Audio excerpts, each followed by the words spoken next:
I'm not going to go away. I'm not going to go away because your boss didn't think that you are a beggar. The one there who has used you, they have run away. Yeah, you are collecting the testimony. Mwana basijja kuvunnamira. Mwana basiganda kuvunnamira. Naye yogera nono mumanyi. Zabadde leero asumulule emikono. Siganda kuduka musibe buli wamunda. Musibe buli wamunda gwennyabo.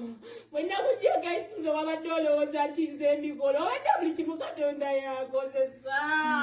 Bw'obadde Katonda obadde yakozesa ng'atabangula n'afuula omulali bannange. Kale misajja gw'amaziga ge kakakulukutira ku mpale yo. Kakakulukutira ku mpale yo kwati bakisonsumulula emikono. Ebijjulo bye mwabadde mulya mwandabyeko ng'ambirya. Katonda yakozesezza nze n'agamba tobirya ojja kuwambibwa. Mubadde bawambe. Akaseera kabadde kaweddeyo nga sitagenda kutta obujulizi. Mukama n'aŋŋamba manyi ky'oba okola. Bowe bagaana okukkiririzaamu. Era ky'oba olaba Katonda abadde agenda batta baana mmwe. Kati oyo ensimu zino zi intaneti. Mbadde ngenda kunoonya obadde amalimbalima nadde ngenda kunoonya agaso. Era senga ngamye nti batta abo abatayagala abagala okutta obujulizi. Naye munsumulule. Sebo nsumulula. Nsumulula tukale. Emikono obadde gebasibye. Untie me. Untie me. No. Naye bannange. Naye Yesu ate naye watufiirira. Taata wayina ekisa. Taata wayina ekisa mukwano gwange n'ekisa ekyo nange kyekyakozeseza bino. Taata wayina okwagala. Taata wayina okwagala. Musumba Tom Mukola bulijjo gyensabira. Gwe wanzikiriza okwagala. Gwe wanzikiriza ekisa. Obadde Katonda agezaako okulaba okugamba nti abaana bagenda bagira. Mwenna ne mu blocking amasimu. Nfadde obujulizi. Naye esimu yange yasembeyo. Esimu yange yasembeyo nasinza okwogera ku lugugundi ya XCC. Kale bannaye maha. Kati gwe mwana gwe Katonda kakuyambe. Noonya Axis members. Munonye manager wa Axis members. Mumugambe. Kati kangende. Kangende fire wamu ne Yesu wange. Kati nnyabo obiwulira. Jangu otule wano. Jangu obedoga nti oli mukwano. Jangu otule wano mbikugambe nga ntunula bwenti. Jangu. Mwana gwe jangu lwaki tojja? Okay.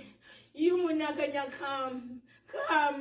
Era Mukama yanaze gwoli n'ekisa. Come. Boss. Ngo yasiza simu yange n'ogikuba ku kimanto yasiza simu yange yagala kungwa malaka nze woli ng'ate mbadde nkuyamba.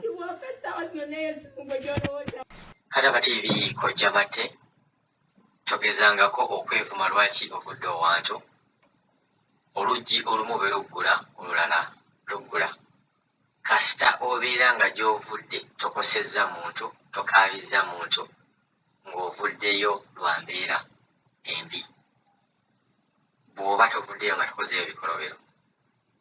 Kadaamu oyo gwe mulaba yalwala omute Saudi Arabia bangi bwe twaleeta vidiyo eyo twa vidiyo yaddakaawo ne mugamba nti Kadaama yali yeekoza yali ayagala kujja e Uganda.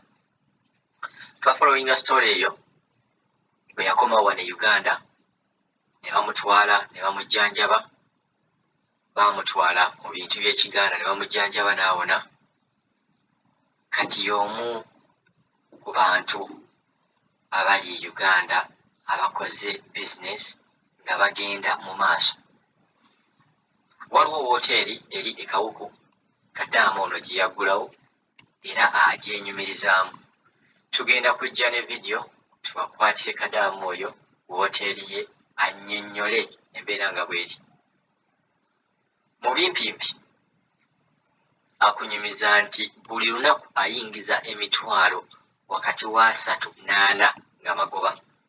Aliisa abantu yafuna akafooke yasooka kupangisa ne renti bwe yagenda nga alinnya ate naye nga bweyongera okufuna ssente n'agula akafo fuuti 5x5 ekawuku ku Entebbe Road oba abantu mumanyiiwaawo emabega nga ekizimbe kye baazimba ekiriko Centenary Bank n'agula akafo ke 5x5 abantu balya okukamala.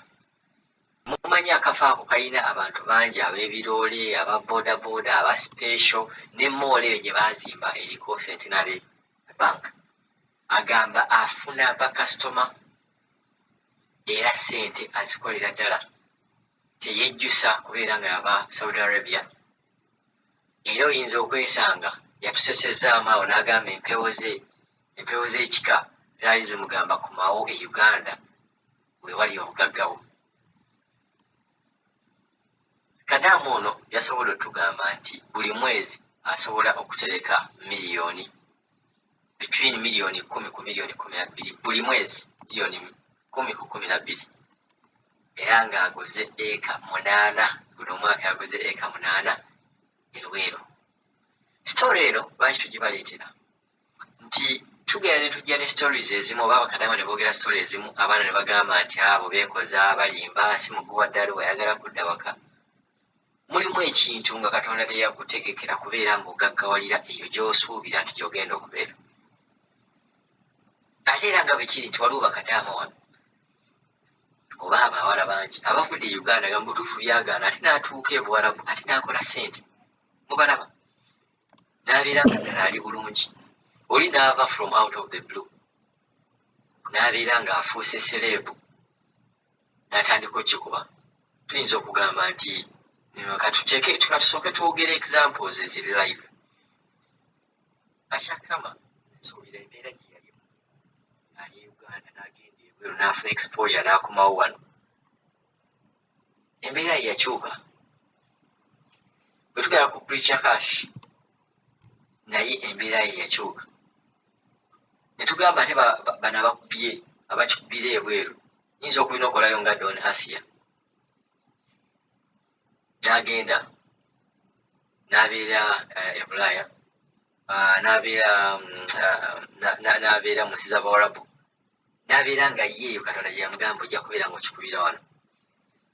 Bino ebyogerebwa akola bw'ati oba onaakola bw'ati oba onaakola bw'ati kiyinza okuba si kyekikulu.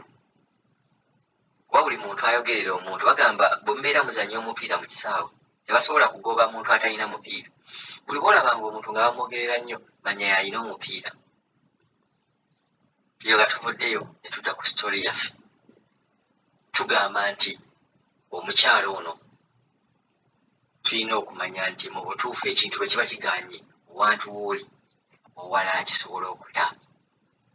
Tugenda kuba tukomawo ne vidiyo ye atunnyonnyole bulungi ku woteeri ye tugirage atulage bakasitoma abakutte atya. Oyinza okwesanga nti okugenda e Buwarabu yali emmanduso ye okumanya abantu babakwata batya. Omuwarabu bw'akutabukira okola otya. Kati amagezi ago ge yafuna e Buwarabu oyinza okwesanga gayina engeri ate gye gamukolera mu bizinensi ye. N'amanya kasitoma bw'aboggola oddamu ki. Obuzibu bwe bukutuukako obugonjoola otya. So buli mbeera gy'onoobeeramu gezaako okubeera nga ogamba njizeemu ki mu mbeera eno. Kimanyi bakadama muli eyo muli mu nsi z'Abawarabu mulina hardships nnyingi nnyo, mulina ebizibu bingi nnyo nnyo nnyo nnyo. Naye gezaangako okulaba ng'ekizibu ekyo ky'oyiseemu okiyigamu buyizi okubeera nga kijja kubeera nga kikumakinga strong, kikumakingisa omuntu omugumu, omuntu omuvumu agenda okubeera nga buli kizibu bwe kijja tokitya, tokankana, tolaba nga ensi eweddeyo. Kozesa tayimu eyo gy'oli e Buwarabu oyige ebintu eby'enjawulo ng'otandikira ku mpisa, ku bugumiikiriza, ku bintu by'omutwe. Oyinza okuva e Buwarabu nga olina emmere gy'ofumba. Fakiti mbadde neerabidde n'okubabuulirayo akantu. Yagambye nti ayina menu gy'afumba nga ya Kiwarabu naye nga yeesinze okubeera nga emuwagiza abantu bakasitoma ne babeera nga bayiika. okimanyi piraawo Abawarabu balina engeri gye bamusiikamu, balina engeri gye bamukolamu ne mix ezo nice ingredients. Agamba piraawo we yasinze okubeera ng'amusikiriza era nga piraawo n'agamba nti yamuyigira Buwarabu. Ate era bw'oba ofolowinze story nga mujjo giraba, agamba nti ng'oggyeeko zino ssente z'abagambe zaakola buli lunaku, balinawo outcaring oba balinawo service ze bakolanga ku bapangisiza bupangisa, ne bajja ne bakufumbira emmere, naye nga buli mukolo gwagenda n'asaavinga oba n'ateekayo abantu baabakola bamusasula miliyoni 3. Okwo n'asasulako abakozi, n'asasulako bano transport abaleese ebintu bye, era atugambye ali mu pulaani yakubeera ng'agula akamotoka kuba transport amuyingirira, era miliyoni 3, agamba emitwalo nga 8 buli mukolo angafissaawo. Ogyeko byasasudde, buno obutebe bwamenyese n'abusasula, ebintu otubwe bityo n'abeera ng'abuddamu bugula. Nti mugezengako okubeera nga muli nga omuntu omanyi gy'ovudde, kuba gy'ovudde bw'ona omanya ojja kumanya ne gy'ogenda, naye omuntu atamanya gy'avudde tamanya na gy'agenda. Kadaamu ono mu butuufu yatuinsipayalinze nnyo, era nkubira omulanga buli bw'okomawo nga wano e Uganda n'olabanga waliwo ekigaanye mu nsi z'Abawarabu, kakkanya emmeeyo okole wano. Ate bw'olabanga Uganda egaanye ng'ebuwarabu ate wali weekoza bwekoza, ddayo okole, funa capital, komawo wano e Uganda ojja kukola.